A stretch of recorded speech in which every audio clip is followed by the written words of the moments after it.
Hey everyone, it's Mike Adams here with The Simple Dollar. And have you ever wondered if having multiple credit cards was a good thing or a bad thing? Is it something that will actually hurt your credit score if you have too many cards available? That is a fantastic question that we're gonna break down in today's video.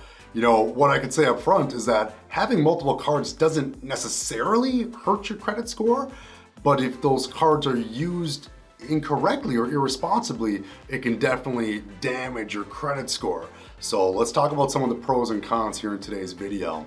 And of course, for more great training just like this, you can visit us over at thesimpledollar.com. We've actually created hundreds of articles, all about personal finance, all about helping you master your money. So again, visit us over at thesimpledollar.com. And we even did a post on this exact topic here that goes into more detail. So I'll link to that post below this video and you can check it out after you watch. So how does having multiple credit cards actually impact your score? Well, that's going to require us to dive in a little bit deeper on how does a credit score even come to be? What are the factors that go into creating your overall credit score? So there's actually 5 factors that make up your credit score. The first factor is going to be your payment history. And payment history makes up about 35% of your overall credit score. That's the biggest one. And for very good reason, right? If you are missing payments, and that's what payment history is all about. If you're missing payments every single month or every other month or very often, that's going to be reflected in your credit. And so one great way to make sure your credit stays nice and high is to always make sure that you're paying your bills on time. Because again, payment history is the biggest chunk. It's like the biggest thing or the biggest factor that credit scoring agencies are going to look at regarding scoring your report. So you're going to want to make sure to make those payments on time. The second factor is what's called your credit utilization ratio. And this is your revolving credit. So this isn't necessarily counting your installment debt like auto loans, mortgage loans, things like that. This is going to be more towards your revolving debt like credit card balances and things like that. Now your revolving credit utilization ratio makes up 30% of your overall credit score. So it's almost right up there with payment history as the number 2 factor, which is really gonna either have your score high or low. And what it boils down to is this, are you maxing out your credit cards? If you have a $10,000 limit on your credit card and you rack up, $9,500 on that balance, you're almost right at the top of that line of credit. That particular line would have 95% credit utilization ratio. And so a bank is going to look at that and say, wow, they're almost maxed out here. That makes you more risky to the next lender. So you're going to have a lower credit score because of that. So, in order to keep your credit utilization ratio in check, the goal with your credit cards is to keep them below 30% utilization. So if you have a credit card with a $10,000 limit, you're going to want to keep the balance below $3,000. If that balance goes above $3,000 and now you're above 30%, it'll start to have a negative impact on that portion, which is very big, of your credit score. The third factor is the length of credit history. Sometimes this is called age of file. And with this, what they're looking for is the average age of all of your accounts. So let's say you have an old credit card that you opened up when you were 18 years old and now you're 30 and you still have this credit card. That credit card has an age of 12 years then. And that's going to show, if that was your only account, you'd have 12 years as far as your length of credit. But let's say you have another credit card in there that you got, let's say last year, 1 year ago. Well, that credit card has an age of 1 year. Your other credit card had an age of 12 years. You would add that together, so 13, and then you divide it by the amount of accounts, which would be 2. So that would change your average age of file, would actually lower it down to 6.5 years. Okay, so that'd be a little bit less on the age of file. And so the longer the age of file, the better.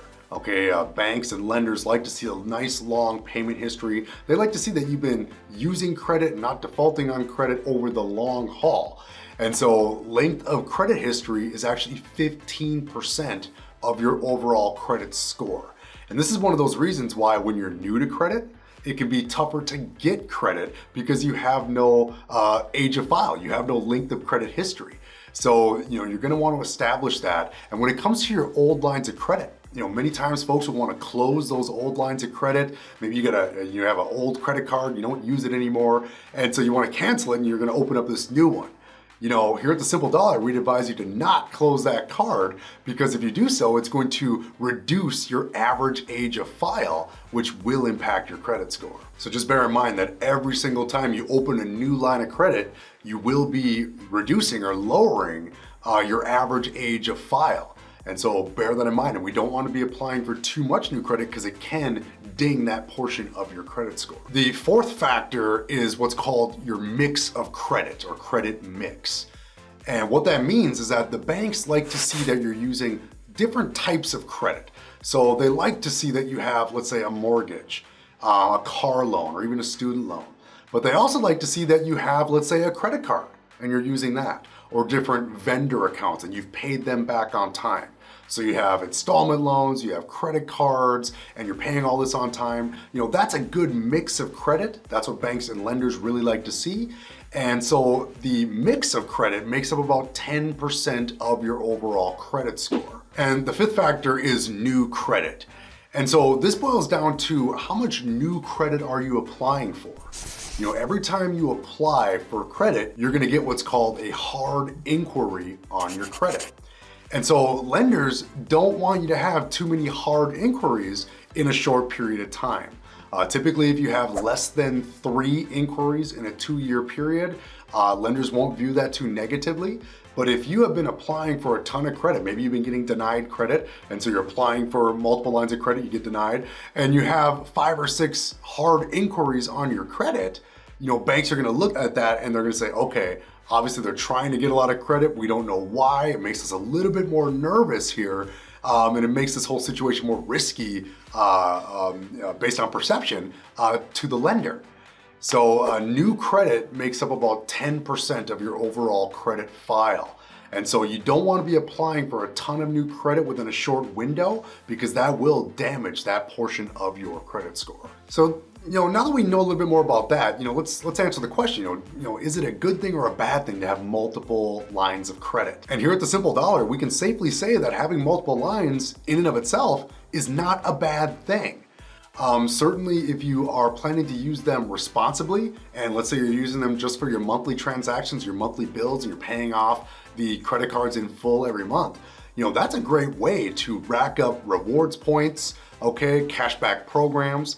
And again, if you're looking for a credit card that offers rewards or offers cash back, here at thesimpledollar.com, we've actually done a ton of due diligence on different credit cards that are available, that are offering fantastic rewards programs. So again, you can visit us over at thesimpledollar.com, and in the credit card section, we have a ton of training available for you. And again, a ton of recommendations on some of the best terms that are actually available on the market right now. So again, if you're looking for a new line of credit, make sure to visit us over at thesimpledollar.com before you apply. In the end, guys, there really is no universal answer to how many credit cards someone should or shouldn't have. It truly boils down to the individual.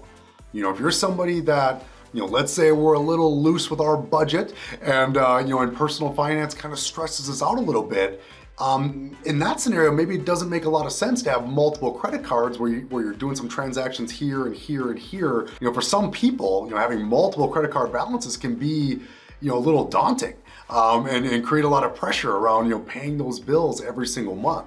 So if you're in that kind of a situation where it's like, I just don't want to be balancing too many accounts, well then in that scenario, you got to look at what's best for you and only have the one account or one line of credit. However, if you are on your budget and you're on your game and you have no issue making these extra payments and making them on time every single month, then having multiple lines of credit can actually be a really powerful thing. It can give you access to leverage when you need it. Credit cards are great for emergencies. If you need a credit card and you need to fall back on it for an emergency or something like that, it's nice to have the credit there when you need it. And again, you don't always have to use it. Just because you have the credit card doesn't mean you need to use it every single month. However, in order to keep the account open, you're gonna wanna show some activity on that line in order to keep that line active and not worry about the bank coming around to try to reduce your limit. And to give you a few more tips as we finish up here, number one is, and this is the toughest one sometimes for folks, is because we want all these credit cards, but you really need to be honest with yourself about your ability to manage all of these lines properly. You need to reflect on that. Before you apply for any credit, whether that's a loan, for a car, a mortgage, or opening up a new credit card, it's always best to know where you stand credit-wise before you do that. Okay, and the better the credit score that you have, the better the terms you will get on any of your loans, and certainly with any new lines of credit that you open. And finally, focus on rewards cards that really fit your lifestyle. As you start diving in and learning more about credit cards, there are some credit cards that are better than others depending on how you use the card. There are cards out there that will give you rewards, let's say in miles. Let's say you're someone who travels a lot and you want to rack up those miles. Hey, find yourself a good rewards program that's going to give you miles. Some people prefer cash back. Some people prefer to use their card only for certain expenses, so they want to get the maximum amount of reward for all the transactions they're running through the card. The ultimate goal is to get the most rewards as you possibly can for utilizing that particular card. So in closing, guys, the bottom line is multiple credit cards in and of itself does not hurt your credit score. What does hurt your credit is if you use those lines of credit irresponsibly. You're racking up debt, we're not paying it down, definitely if we're not paying it on time. All of those things will start to hurt your credit. Just having the available credit in and of itself does not hurt your credit. So hopefully you guys found value in this training and in this discussion. If you did, make sure to give this video a like and give it a comment below. And of course, make sure to visit us over at thesimpledollar.com. Again, we believe that personal finance doesn't need to be complicated, and we are here to help. As well, guys, make sure to subscribe to our YouTube channel. We're gonna be putting out a ton of great content just like this to help you on your personal finance journey so that way you can master your money. Have a great day, everybody. We'll see you in the next video.